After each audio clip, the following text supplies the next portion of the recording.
Okay, so this is lecture 18 and we will continue our discussion on PLL building blocks.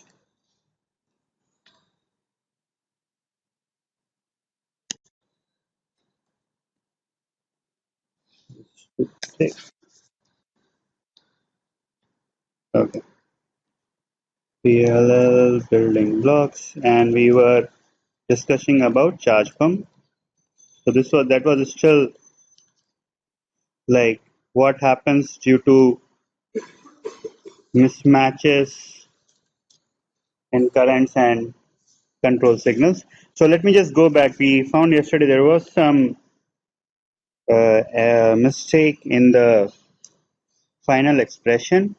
So the mistake was when we find an, the coefficient here there was tr there. So means the right hand side of the thing is equals to an into tr by 2, which I didn't take that time into account.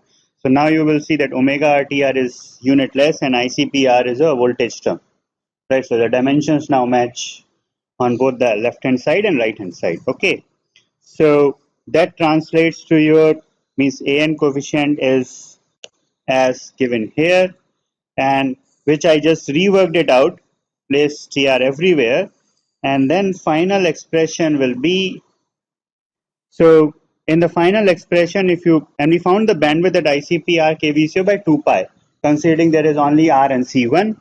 So the spur magnitude, or the spur magnitude is equals to F bandwidth, unity gain bandwidth, by 2 times FR, where FR is the reference frequency, times delta phi times offset. So let me take this to start with this today's lecture. Let's come back to that 18th. So spur magnitude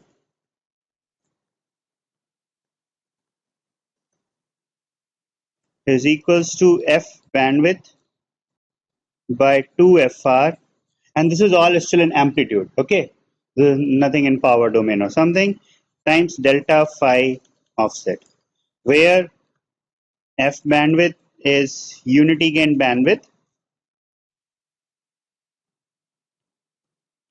Okay, FR is the reference frequency,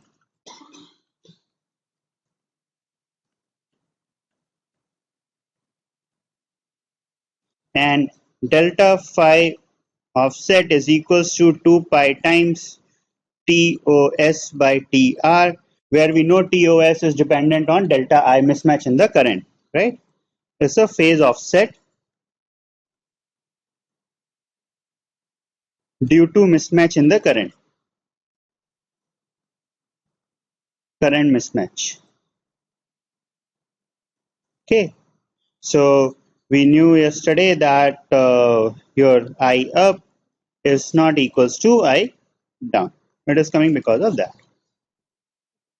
So now you see that larger the bandwidth, the more the spur will leak through the output, and this spur actually, so let me just draw it again, the position of the spurs.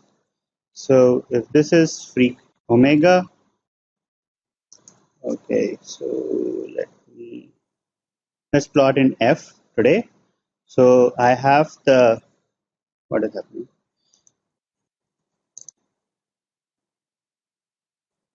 So this is my F out, not coming right. Okay, this is F out, and I have F out plus FR and F out minus FR. Okay, and this spur magnitude is the, both of these are the spur magnitudes with respect to spur magnitude,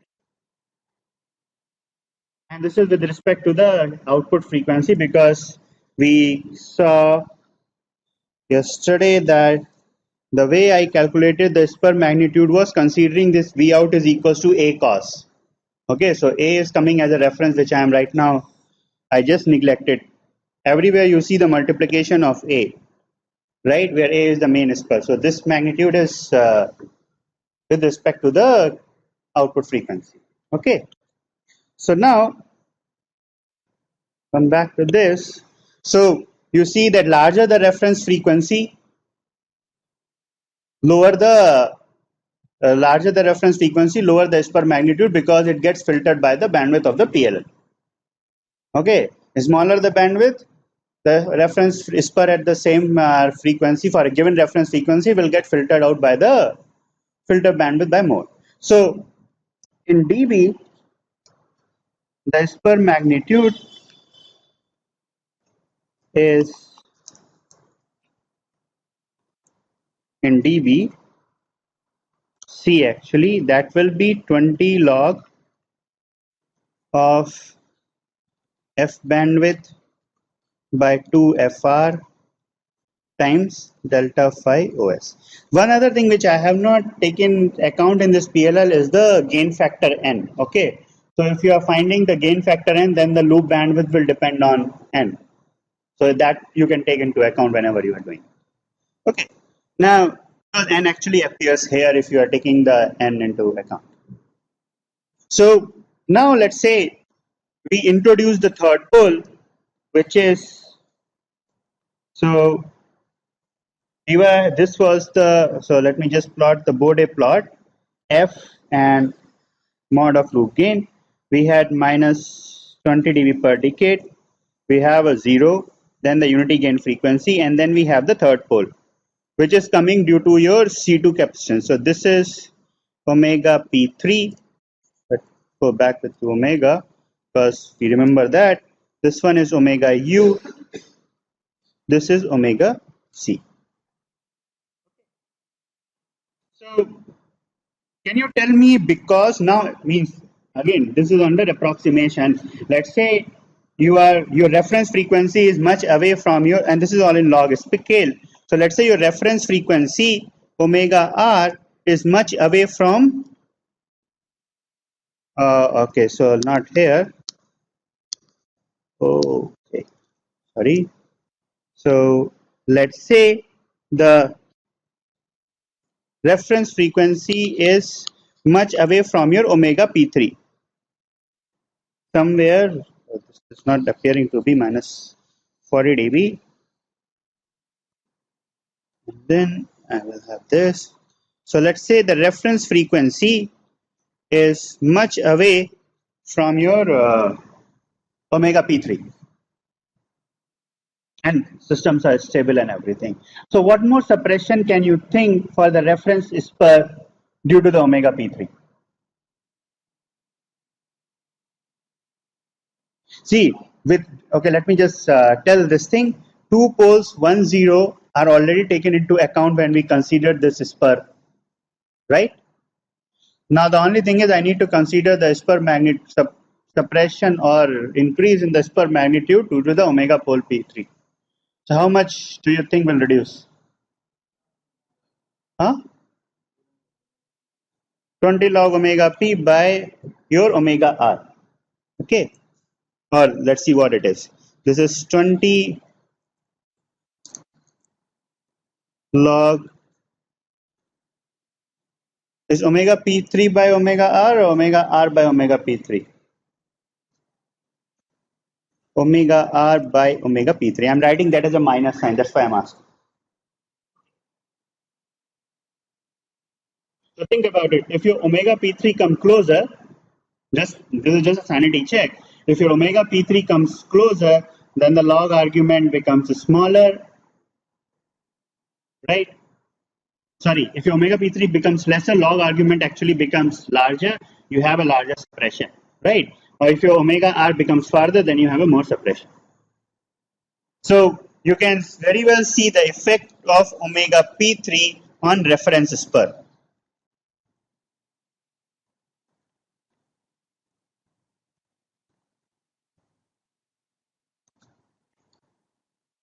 Okay, but so means ideally we want for spur suppression. So now look at this thing. For spur suppression, what are the ideal conditions? I want f bandwidth to be lower, okay, and I want omega p3 to be also lower, right? Given a reference frequency, and you can say reference frequency to be higher on the other side. Either these two or the FR is large. I'm using FR and omega R depending on how I like to use. So what does these two things lead to? Uh,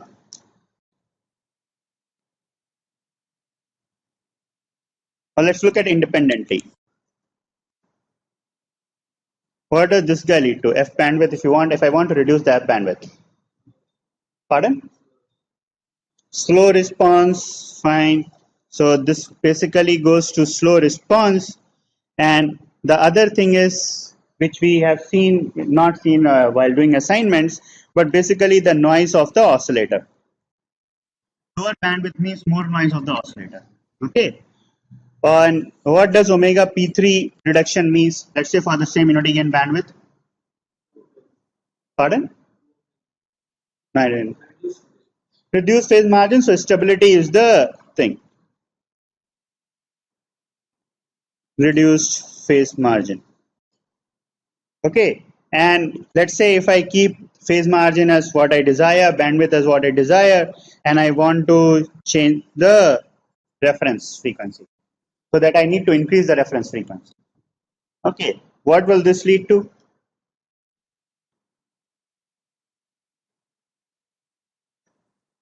Any? Huh? No. So when I am changing one parameter, I am keeping everything the same. So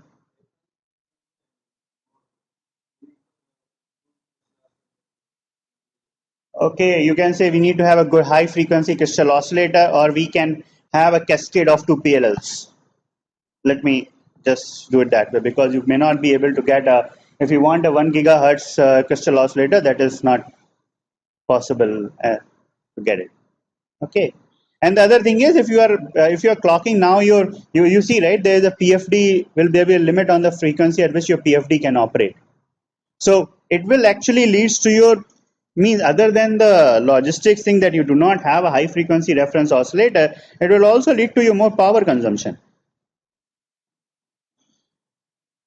And you're clocking all the charge pump and everything is being clocked. And reference frequency is higher means just if I want to amplify it, can you have a reference frequency of 5 gigahertz when the switch on time itself is 200 picoseconds. So there is always a limit that you can go. Okay. So this is the spur magnitude because of the mismatch in the current of up and down. And whether that is rising due to static or dynamic, that part we will look at later actually. Okay. Any questions so far? Okay. So one other thing which was pointed out yesterday was, which I told you, right, means one of the, so let me just start with this. In the previous, this is the one, right? Yeah. So I told that I am going to write only the Fourier series for the positive pulse, and I only use the cosine for that. Okay. And the thing was whether so negative pulse, I told, is a very small magnitude, so the final amplitude will be lesser, but you can superimpose and find the total. The other thing was I used only cosine, and the thing is the sign is negligible here. And why is it negligible? So let me there it was. So let me show you both. Means whatever approximation we make, we have to somewhere validate it. So this I write as a both sine and cosine. Okay, and means you do the whole analysis, finding an and bn, and okay. So see, an is this, which is I up r by n pi sine of 2 pi n TOS by TOR. Okay, this one. And bn is, an is the coefficient of your cosine and bn is the coefficient of your sine. Now this depends very much on the argument of the cosine. If I am considering only first harmonic and I am saying T offset is much lesser than TR, and the argument of cosine is close to 0, which will be then final argument is 1, and your Bn is will go to 0.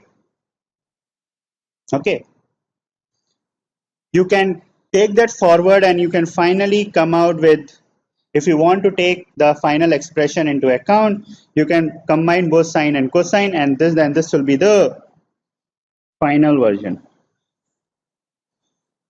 Okay, so here alpha is actually you write both. This is a cosine coefficient, this one is the sine coefficient. I am defining alpha because this is like a times sine theta plus b cos theta, you divide by under root of a square plus b square. Okay, that is the only thing which I am doing right now when I define this alpha term, and alpha comes as a phase. So you can also verify here, see, if theta goes to 0, 1 minus cos theta goes to 0, your inverse argument goes to infinity, tan inverse alpha is pi by 2, you bring the pi by 2 sine of n omega rt plus pi by 2 sine pi by 2 plus theta is cos theta. Okay, so means you can verify this part. So if it is not negligible, in that case you have to take the, which one is this? Okay, you have to take all the things into account. Okay, so any questions so far? So the thing which we considered is due to the mismatch in the current. Then uh,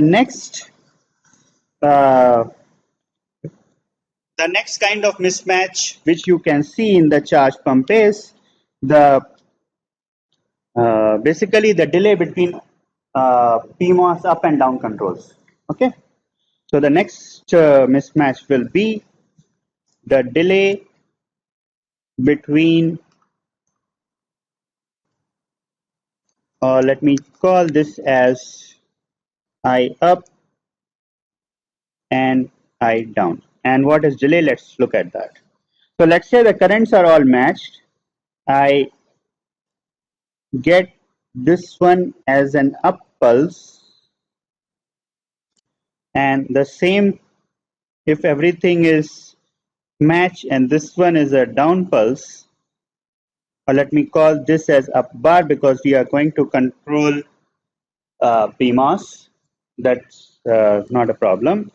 And this one is down pulse, and the current sources are PMOS or PMOS switch plus by I up, and this one, or let, because it's the same, so I'm maintaining it's the same I charge pump current, and this one is also I charge pump, and I'm having NMOS.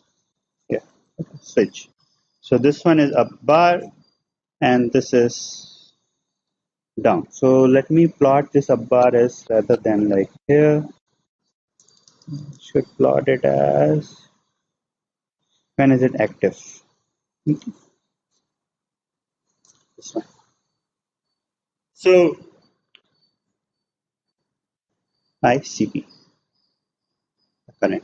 So now what happens is the current which is coming out of the upside, so let me call that as the current coming from up as I up, and the current, this one is I down. So I up current, when you switch it on, it may have some delay.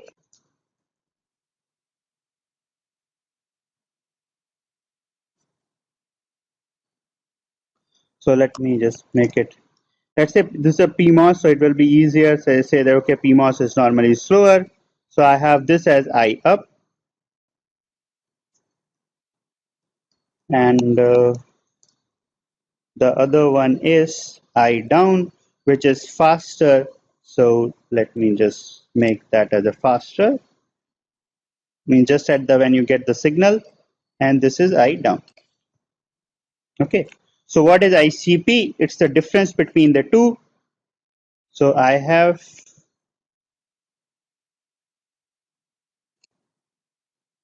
I down and I up.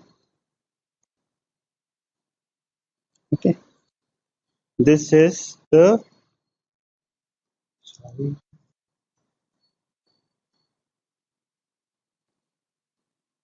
Okay. So this value is means its current amplitudes are the same in I'm saying. So this one is ICP and this one is also ICP. What are the reasons behind the delay is because PMOS is not as fast as your NMOS. So let's say your flip-flop gives you up and down signals as the same signals, right? Now, means same signals means they are bang on at the same instant of time.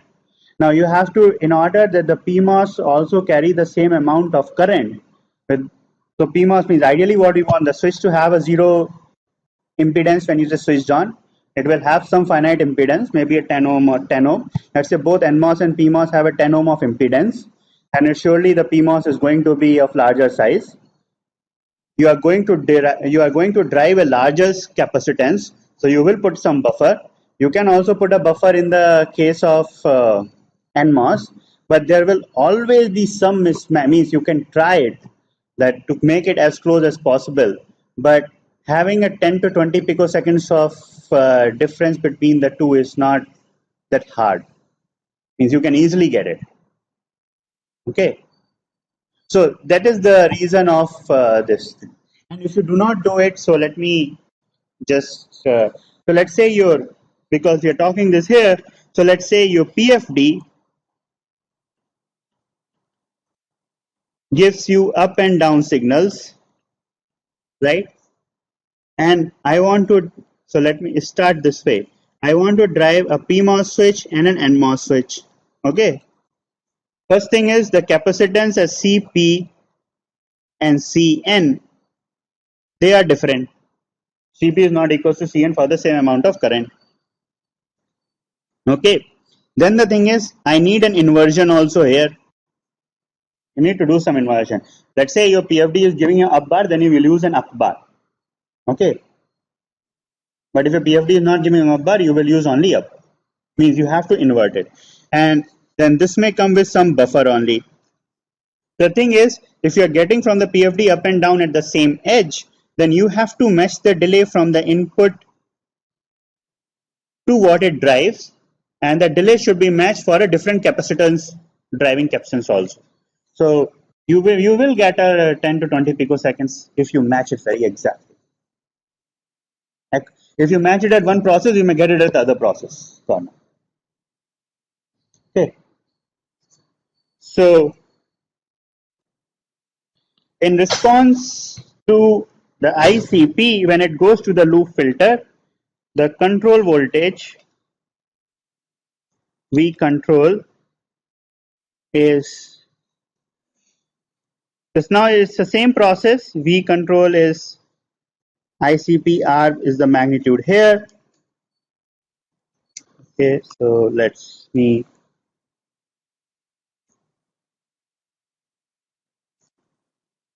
Okay, so this is okay. So again, I am not right now not taking the third pole into account when I am doing this analysis. This is I up times R. Okay, positive or negative means so it is balanced on a one reference period. The whole charge which is integrated is going to be zero. It's not a means it balances itself. Okay. Now this delay, let me just call this as T on period. So this is also T on. Okay. So if I write, so means you can say that the V control both positive and negative means one can be considered as the shifted version of the other. Right? So let me, and this itself was the T reset time. Right? And both were on. That was the time we had. So what did we use for this thing? I keep using different letters all the time. So let me call here. In the last case, what did I use yesterday? Remember anything about what I used in the yesterday's lecture? So this one, yeah, just let me consistent at least for here. TR was here. I didn't. Okay, yeah, I used T reset. Okay, so let me use the same thing. So this is t reset time. Okay. So v control can be, so let's again, I will do the same thing. I consider only, because this is a superposition of, let me call this as v down, and the other one is just a shifted version of v down actually. So with a negative sign. So it is actually plus of these two signals. Okay. So v control of S is v down of S plus, what do you think that this is the shifted version, shifted by time reset. So what that should be, 1 minus e power. So okay, if v down I consider as a negative, so the other one is the inverted version of it in this case. So you have 1 minus e power, e1 minus e power or e power minus, it's only the time delay. So this one is e power minus s t reset times v down of s.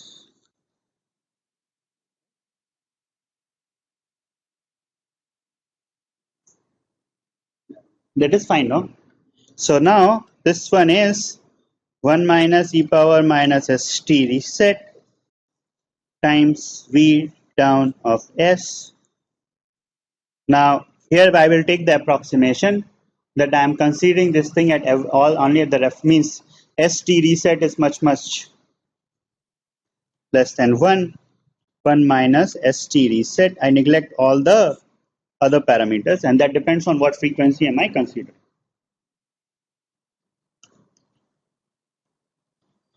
Okay, so this one is s times t reset v down of s. Okay.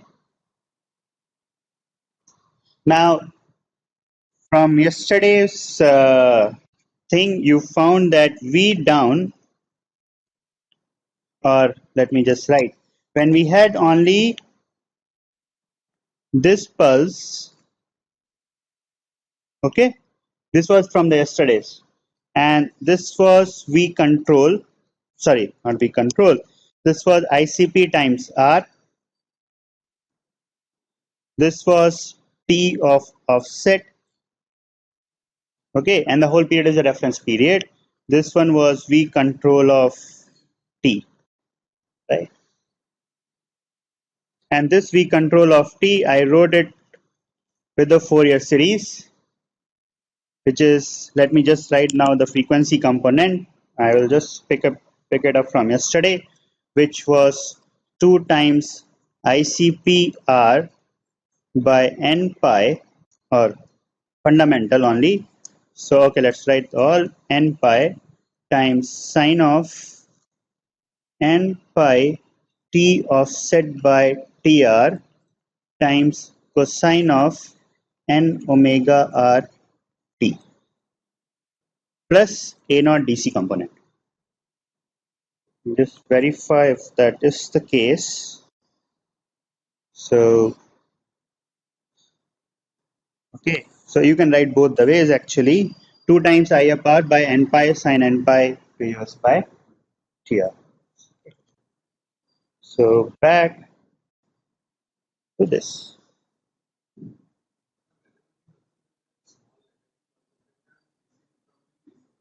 Pardon? In this case, DC pulse will not be there. Yeah. So means right now I am telling only for this. This is from the yesterday's when he has t offset. I'm just writing the expression so that I can use it for an on time, the delay mismatch. Okay. So now for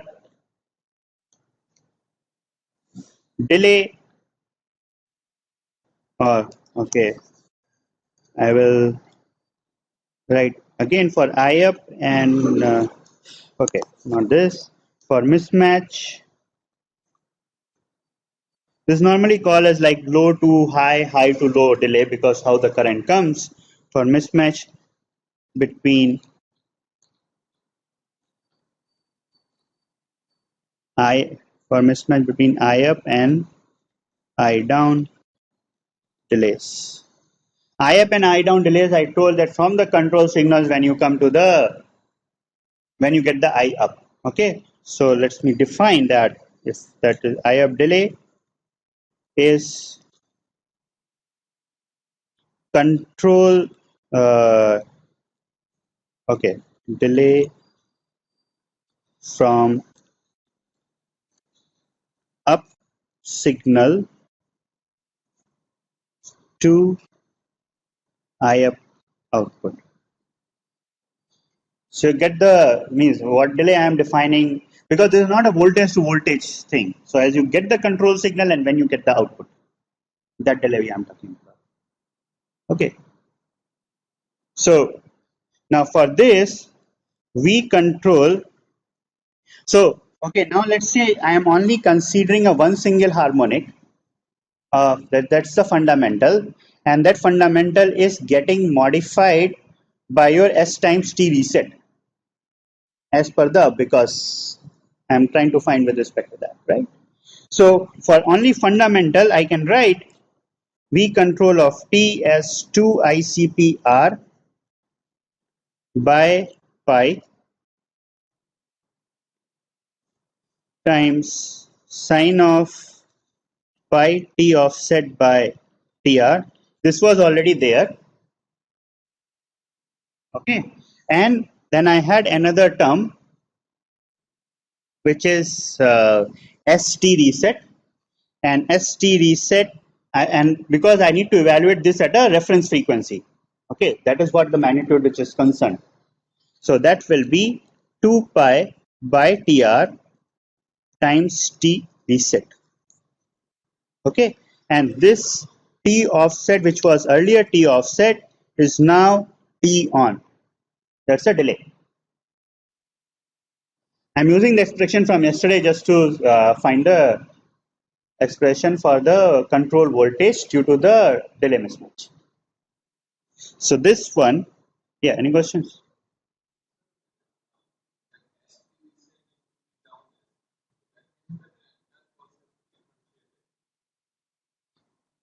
Entire pulse has been so you see the differentiation part, right? Positive and negative. What two impulses should be there?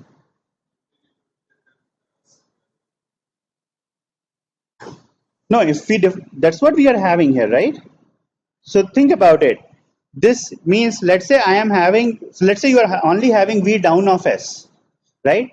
If you differentiate V down of S, what will you get? A positive and a negative. That is what your V control of S is, right?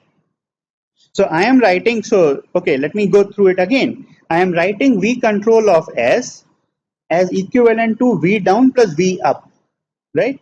So I wrote V down and V up, and V up is just the inverted and delayed version of V down, okay?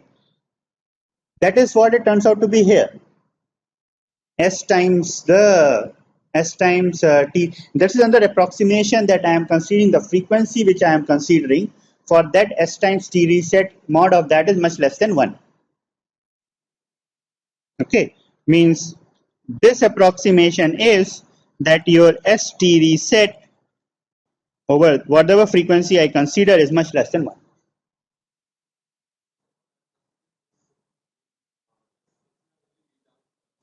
Yeah, only V down pulse is only one single pulse, which is this. Okay.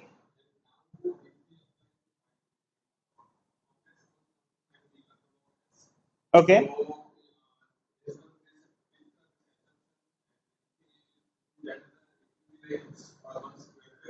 So that has been multiplied by S. So in that total, if we just want to see it will be one lower impulse, then 0, then 1 higher.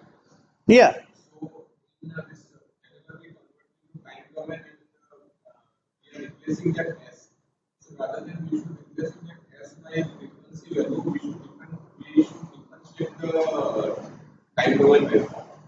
No. So okay, if I get it right, so is the question that V control of S is a differentiated version of V down of S? That is what this thing is telling, right?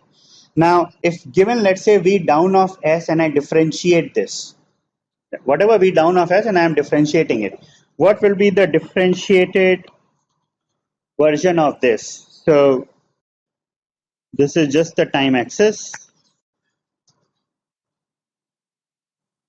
Okay, first thing is you need to define the differentiation here because things are changing at an abrupt thing. So you will see one differentiation is this, other value will be this, right? The direct pulses.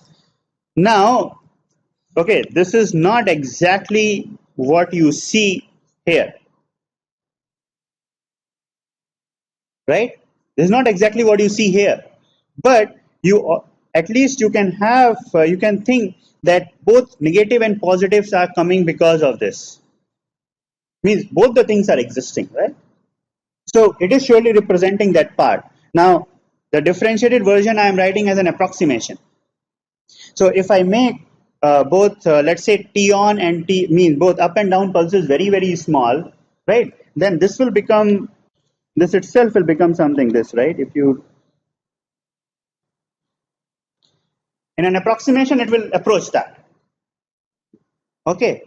And I am doing the assumption which I am saying that whatever I am doing, I am assuming that here this ST reset means if I start considering this S for the frequency which are comparable to T reset, this will not be valid. Okay. Now tell me what's the confusing part.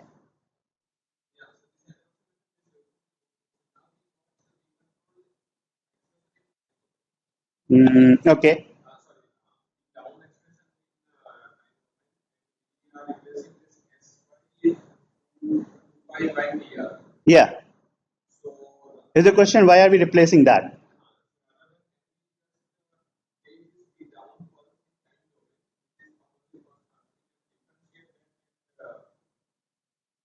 Mm, you can do that. It will be the same thing. So okay, if I get it. So let me do it that way. Okay. So if I consider only the fundamental of this, which is okay, I think I got what you're trying to say. So what you're saying is we control. This is from yesterday's lecture. Okay, so don't write. Let me just write it with that. For fundamental is 2 ICPR by n by pi here. So times okay by pi sine of pi t offset by okay. I am replacing this for now by t on by tr. This is for v down. Okay, times cosine of omega rt. Okay, and let me just differentiate this. I think I do not have to do this. You directly see the things sine of pi t on by tr into minus omega r sine omega rt.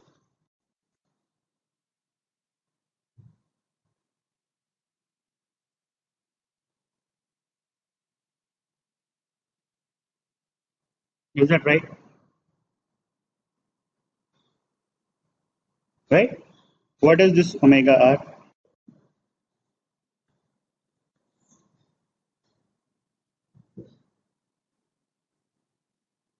This is only the differentiated. T, T reset is not the part of the differentiation. That's just a constant factor. It's the same thing, right? No. So whether you do it time differentiation or you the way I just told, they turn out to be the same thing. You can do it either way.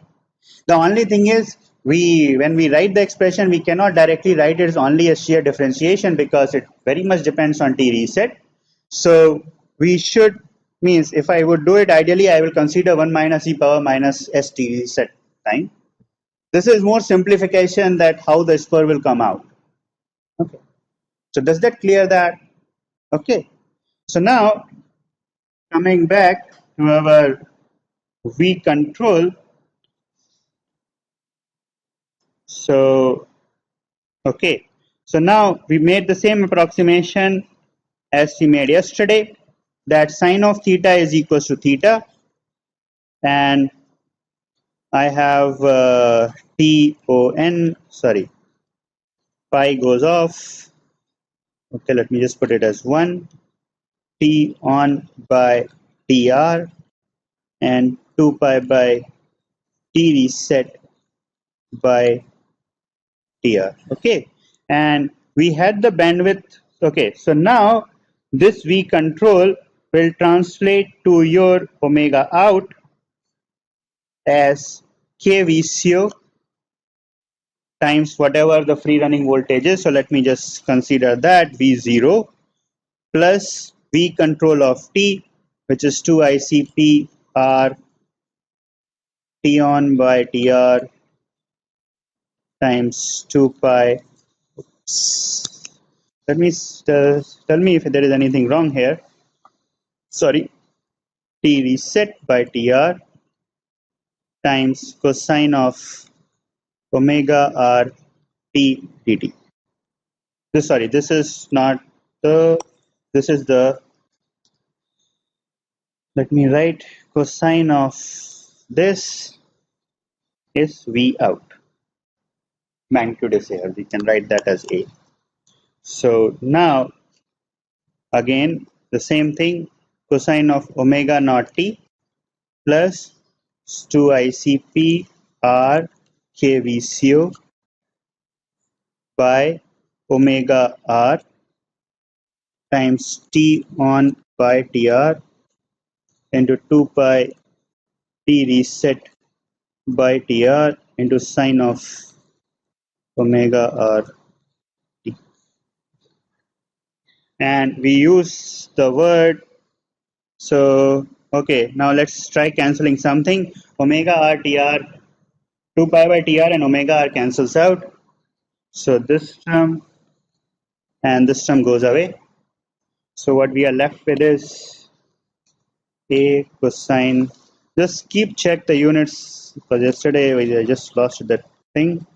2 ICPR kVco, okay, times T on by TR times T reset sine omega RT. Okay. Now we had, let me just bring it back. Okay, F. So let me call today this as beta dash. So what you will find, if this is beta dash, the magnitude of the spur is beta by 2. Okay, that is, you will take sine theta, cos theta, again you assume the same thing. So beta dash, so spur magnitude is beta dash by 2. Now this is ICPR kVco by TR into T on T set into half factor. So let me just see what the bandwidth expression we had yesterday was. Where did I use the bandwidth? Okay, so F bandwidth was ICPR 2 kVco by 2 pi. So battery thing. So ICPR kVco by 2 pi factor. So this one is F bandwidth, okay, times 2 pi into T on by TR times T reset by 2. Okay. So this is F bandwidth times your 2 pi TR. This is delta phi on, like the similar to delta phi offset, okay, times T reset whole by 2. And what did we had in the morning as such? Where was it? Just want to see the, yeah, so units are the same. Okay. Okay. So this is the spur magnitude which you get due to the delay between the up and down pulses which are controlling the charge from current.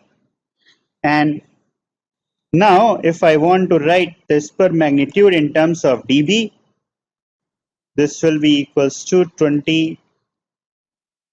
Okay, this is 20 log of f bandwidth. If there is anything wrong in the calculation, do let me know. Delta phi on times t reset thing. Okay, and I include the second pole as third pole as I took the just in the previous thing. That one is that effect will be the same on this 20 log of omega r by omega p3. Okay, this is the magnitude reduction due to the spur suppression due to third pole. Spur suppression due to third pole.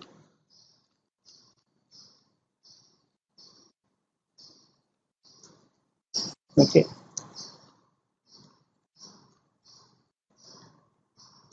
Yeah.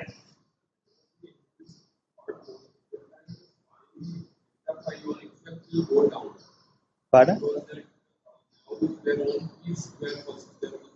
Yeah. So means this is again an approximation. So yesterday you see, right, when I brought the same thing up, I told, yeah, I think this is the right.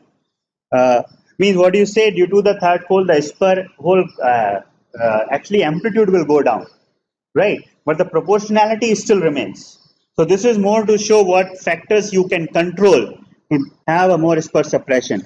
So I think the diagram which I drew here, right? So in case of this, see this one, right? When you have a third pole, then you have a slower slope. The same way you will go ahead with you find the Fourier series for this, whatever the magnitude that turns out to be. It will still be periodic with reference. It will still have the proportionality to bandwidth and other.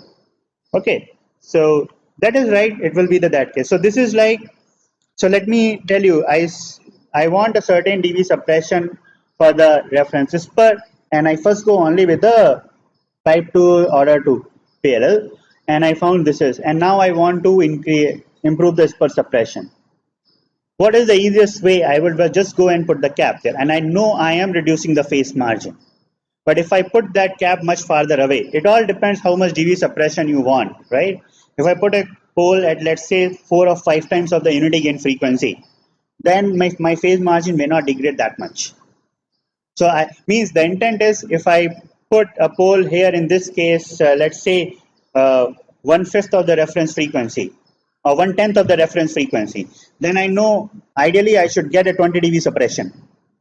But in a real case, I may not get a 20 dB suppression. That might be 15, 16, depending on how the everything is behaving. Okay. So the other thing which you see that you can reduce this spur magnitude by reducing the T reset time. Okay, which is the overlap time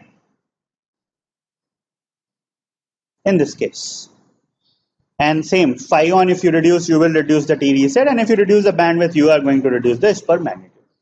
So you know which all controls, and you know that you cannot reduce the T reset to a very like close to zero. Otherwise, you will not have you will have a dead zone problem in your open loop problem in the system.